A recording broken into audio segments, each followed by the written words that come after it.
Anak, diba nag-usap na tayo? Kailangan natin magpakatatag. Sana nandito lang po si Daddy. I understand, anak. I hate Daddy for leaving us like this. Nagkagalit ako sa kanya kasi hindi man lang niya sinilip si Lola sa libing. Wala bang update yung mga pulis kung nasa na si Tita Shaira? Namamatigas si Alakdan eh. Ngayon yung sabihin ko nasaan yung kuta nila. Naman sabihin ni Alakdan, panigurado nakaalis na dun si Shaira. Dapat pagdusahan niya to. Hindi lang dapat siya. Ay, hindi ko lang maintindihan. Paano nalalaman kung nasan yung bagong bahay nila, Jordan? Christy, tama na. Hindi kasi yun dapat managot na yung babaeng yun eh. Siya at saka lahat ng mga kasabot niya. Lahat ng may kinalaman sa pagkamatay ni Mama, paghihigantihan ko. Sisiguraduhin ko yan. Naalala ko lahat ng ginawa niya. Lahat ng pagpapahirap niya. Lahat ng parusa niya sa amin ni Tori, kailan siya titigil? Kailangan na talaga maparusahan ng babaeng yan. Kailangan niya pagbayaran lahat ng ginawa niya sa inyo. Minsan yun akong nilagay sa kamay niya yung batas. Hindi siya titigil hanggat di niya tayo nauubos. Kumikilos naman daw yung mga pulis. Kailangan kumilos na ako. Paano? Kailangan kong paliitin yung mundo niya. Para lumabas siya kung saan man siya nagtatago. Pagbabayarin ko kayo lahat. Ikaw, at lalo na ikaw. Papatay mo sarili mong kapatid? Hindi na kita hahayaan makapanakit pa. Gusto ko na mahanap yung anak ko. Tumakas na si Jordan papuntang Amerika kasama nung anak mo. Aalamin mo kung nasan si Jordan. Hindi na ako makikipagsabwatan sa'yo. Ito na yung huli. Kapag hindi mo ako tinulungan, ilalaglag kita kay Christy at sa lahat. Sisiguraduhin kung kakasuklaman ka nila kapag nalaman nila na ikaw ang nagturo sa akin kung nasaan nakatira si Jordan, na siyang kinamatay ni Kausa at ng nanay Carmen niya. Kaya pag-isipan mo mabuti. Tara na.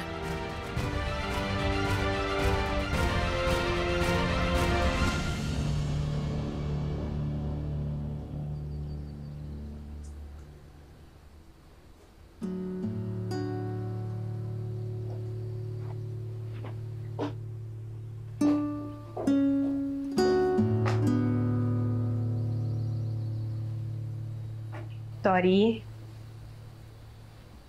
Mami.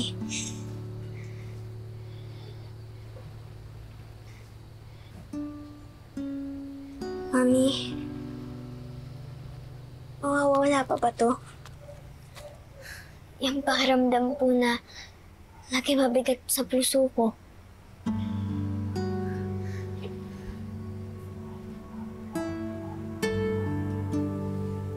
Tuwing nare-realize ko po na wala na po si Lola. Anak, hindi ko kasi masasagot yung tanong mo na yan eh. May mga bagay talaga sa buhay natin na kailangan matutunan nating tanggapin. You just have to live with it. Alam mo na, kamilungkot ko nga kasi napakabata mo pinagdaanan lahat ng mga yun. Nangihinayang ako, Mami. Ang dami sana nating pwedeng gawin kasama si na Lola. Ang mahalaga, we have each other.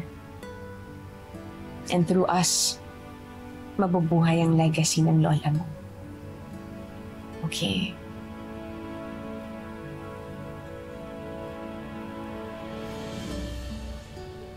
Thank you, Mommy. I love you. Guys, muna. Baby. Ano? So, Kanina. sige, anak. Why don't you bring your drink and your tablet dun sa room? I'm sure hinahanap ka na ng kapatid mo, ha? Sige po. Okay. Kaz, kamusta ka na? Wala naman akong panahon para maging malungkot kasi alam mo, gusto ko na lang talagang protektahan yung mga anak ko. Yun na lang. Eh, dun kay Shaira, wala pa rin bang balita hanggang ngayon? Sabi nila, hinahanap pa rin daw siya. Kaso wala pa talagang saktong location. Subukan niya lang magpakita. Subukan niya lang. God help me. Ako na talagang gaganti sa kanya. Christy, dapat lang. dami nang nawala sa pamilya ko dahil sa kanya. Talaga ng babae. Has. Kaya na yan, sa akin na.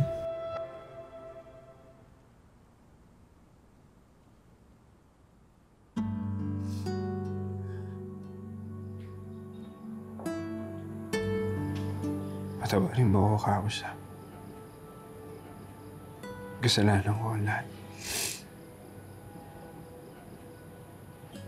Sana hindi na lang ako nakipagsapwatan at pumayag. Ngayon, inaani ko lahat ng pagkakamali ko.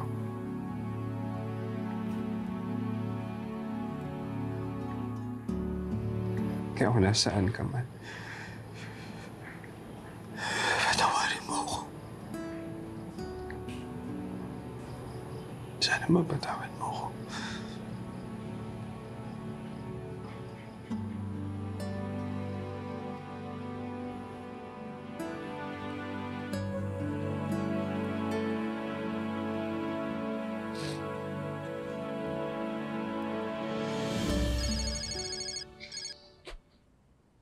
Hello, Hana? Christy, pasensya na sa abala. Hindi, okay lang naman. Kamusta? Kailangan kitang makausap ng personal. Sige, tungkol saan? May paraan na kasi ako para makaganti tayo kay Shaira. But I need to talk to you personally. Pwede bang puntahan kita ngayon para mapag-usapan natin? Sige, mag-aantay kami ni Nanat dito sa bahay. Dito na lang tayo magkita. Sige, mag-ingat ka.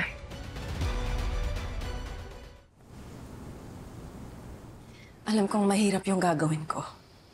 Pero handa na akong isugal ang lahat para lang mahuli yung Shaira na yan. Kailangan pagbayaran niya lahat ng ginawa niya. But before I do anything, I need your approval. Kasi Christy, baka madamay kayo eh. Baka madamay ka. Baka madamay si Tori. Baka madamay yung pagkamatay ng nanay mo. At baka madamay si Jordan. Ayokong makalagkad kayo dahil sa gagawin ko. So, I need your permission to do this.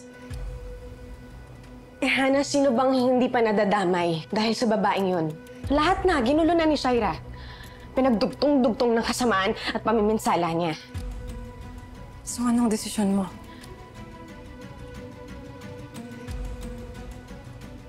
Hindi lang approval ko yung makukuha mo, Hana. Sasama ako sa'yo. Tutulungan kita. Magiging isa tayo sa pagtugis sa babaeng yan. Salamat, Christy. Hana, ako din dapat magpasalamat sa'yo. Salamat dahil ginagawa mo to. I really need to do this. For my daughter. Para sa mga anak natin. Ana, alam kong marami tayong pagkakaiba pagdating sa ibang bagay, pero sa pagiging ina, kabutihan lang ng mga anak natin. Yun lang iniintindi natin pareho.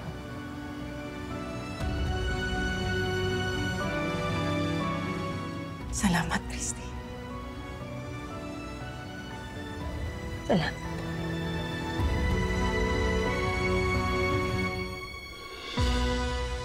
Tay,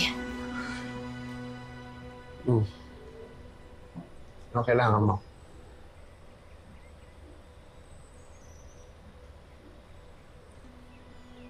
Wala naman akong kailangan, Tay. May tatanong lang po sana ako. Tungkol saan yan?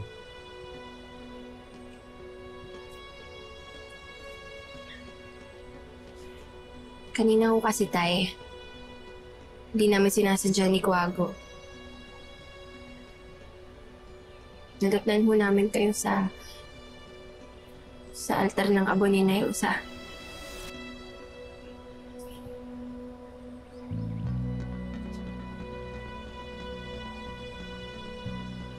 Tay, ramdam na ramdam ho kasi namin yung sama ng loob niyo sa pagkawala ni Nayusa.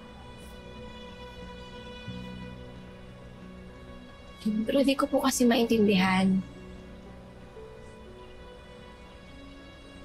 Bakit ho kayo humingi ng tawad sa kanya? Tay, ano ba yung nangyari?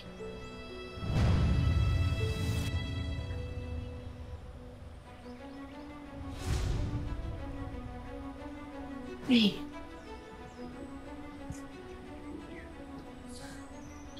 Ay, pasensya na ho.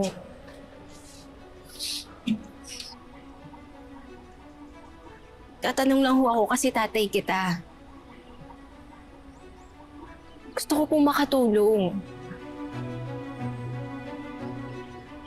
Tay, kung ano man ho yung mabigat na nasa loob niyo, handa ho akong makinig. Hindi na ako bata, tay. Maintindihan ko po yan.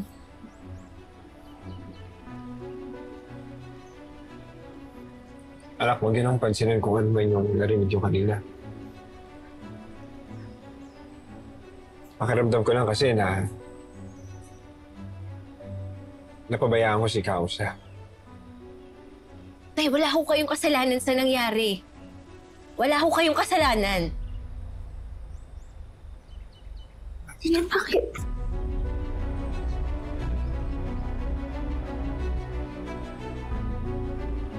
Anak, may kasalanan ako.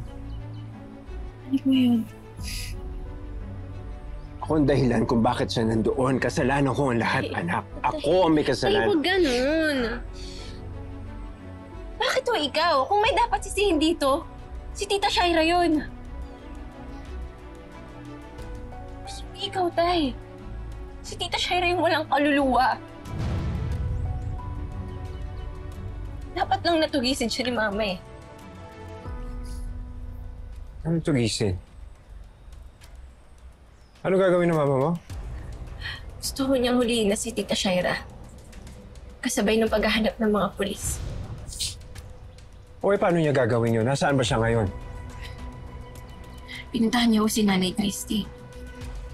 Pag-uusapan ho nila yung plano. Ano ba plano sinasabi nila? Ha? Plano ho nilang sukulin na si Tita Shaira. Paano nila gagawin yun? Ha? Sinira ng babaeng ito ang buhay ko. Paulit-ulit niya kaming ginugulo. Pinagtangkaan niya ang buhay ko at ng anak ko na walang kalaban-laban.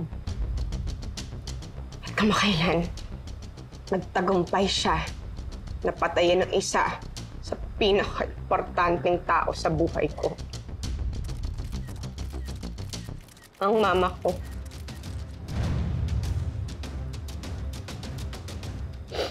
Sukdulan ng kasamaan niyang babaeng yan.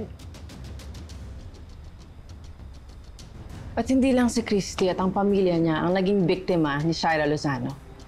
Ako din. At ang anak ko. Sinubukan niyang patayin yung anak ko. At nung hindi niya nagawa yun, kinidnap niya and she tortured my daughter. And hanggang ngayon, hindi pa rin nakaka-recover ang anak ko sa lahat ng trauma na naranasan niya kay Shaira. And I don't think my daughter will ever go back to normal. Umabot na kami sa sukdulan. Kaya kailangan mahanap na yung Shaira Lozano at pagbayarin siya sa lahat ng kasamaang ginawa niya. Kaya ako nanonood ka, Shaira. Bilang na ang oras mo. Maghanda ka na sa araw ng pananagot. Hindi ka na makakatakas. Wala ka nang matatakbuhan. Dahil paliliitin namin ang mundo mo. Ikaw na mismo ang lalabas sa lungga mo, Shaira. Using computer enhancement technology. At base po sa huling pagkikita namin ni Shaira Lozano. Ito na po ang itsura niya ngayon. She's armed and dangerous. Psychopath yang si Shaira Lozano, kaya dapat niyo pong iwasan yung babaeng yan. If you see her, please do not engage. Tawagan niyo na lang po ang police and they will go to you right away. Kahit ano pong tulong, magpapasalamat po kami sa inyo at tatanungin namin ng utang na loob. Meron po kaming reward para sa inyo. Para sa taong makakapagsabi sa amin kung nasaan si Shaira. 20 million pesos. In cold cash. Kaya po kailangan buhayin si Shaira. Inuulit ko po. Kung sino man ang makakapagsabi sa amin kung nasaan si Shaira Lozano, you will get 20 million pesos. In hard cash. Lahat to. Sige na. Basta matulungan niyo po kami. Anong pinagkukumpulan ninyo, ha? Anong pinapanood mo? Wala lang to. Patingin niya ako niyan. Ano ba? Bigay mo sa akin, narinig ko yung pangalan ko. You will get 20 million pesos. In hard cash. Lahat to. Sige na. Basta matulungan niyo po kami. Mga buwisit sila. Mga hayop. Hindi nila ako pwedeng pagkaisahan ng ganito. Hindi!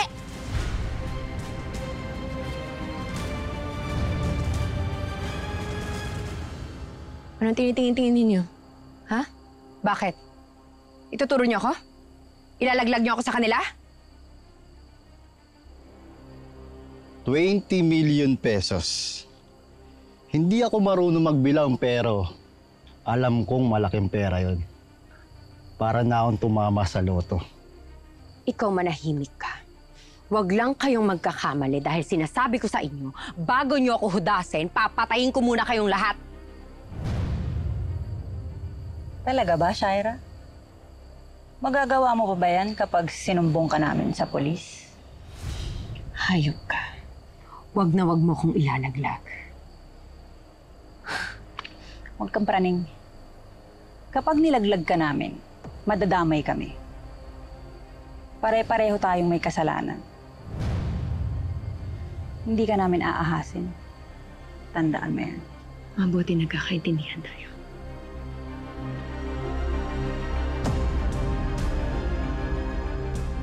Sigurado ka? Hindi natin siya ilalaglag.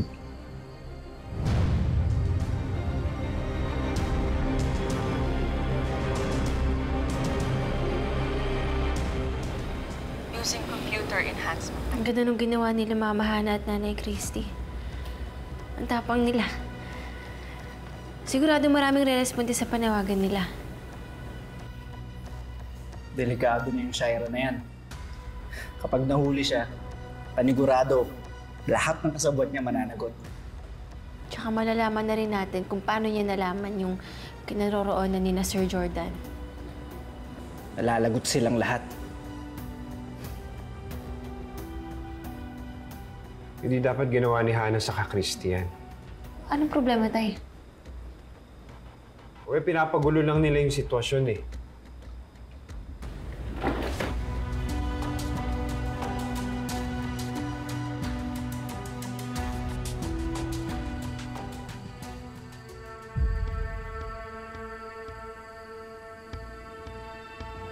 Kung sino man ang makakapagsabi sa amin kung nasaan si Shaira Lozano, you will get 20 million pesos. In hard cash. Lahat to. Sige na. Basta matulungan niyo po kami. Anong tingin-tingin ninyo? Umabot na kami sa suktulan. Para na akong tumama sa loto. Bago niyo ako hudasin, papatayin ko muna kayong lahat. Talaga ba, Shaira? Magagawa mo pa ba yan kapag sinumbong ka namin sa polis? Kaya ako nanonood ka, Shaira. Bilang ng oras.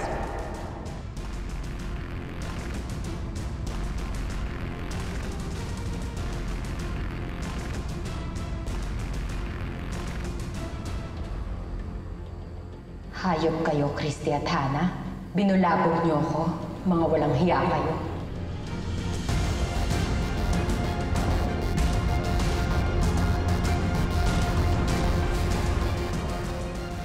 Madaming sira-ulo sa mundo, mga manloloko. Tinapatay niyo pa yung ulo ni Shaira ng pera. O paano kami tumawag sa inyo? Lokohin kayo. Gusto lang namin matapos na to. At dapat pagbayaran niya lahat ng kasalanan niya. Damay na rin yung ibang kasamahan niya. Marami akong pera. Kaya ko ibigay sa inyo lahat ng perang kinakailangan ninyo. Magkano naman? 5 milyon bawat isa. Kailan mo naman ibibigay ang pera? Kapag nakuha ko ni anak ko. Ano, wala pa rin ba tayong malinaw na leads so far? I think we just have to be patient. Makakahanap din tayo ng matibay na lead na makakapagsabi kung nasaan si Shaira. Sana lang nandito si Jordan. Iniwan tayo ni Daddy. Choice niya po yun. And because of that, I'm making a decision too. Ipilitin ko na lang pong kalimutan siya. Kailangan ko ng tulong mo. Wala na akong magagawa, Shaira. Hindi mo ba naisip na kapag nakulong ako, malalaman ni Christy na ikaw ang nagsabi sa akin kung nasan sila. Malalaman niya na kasabwat kita kung bakit namatay yung nanay niya.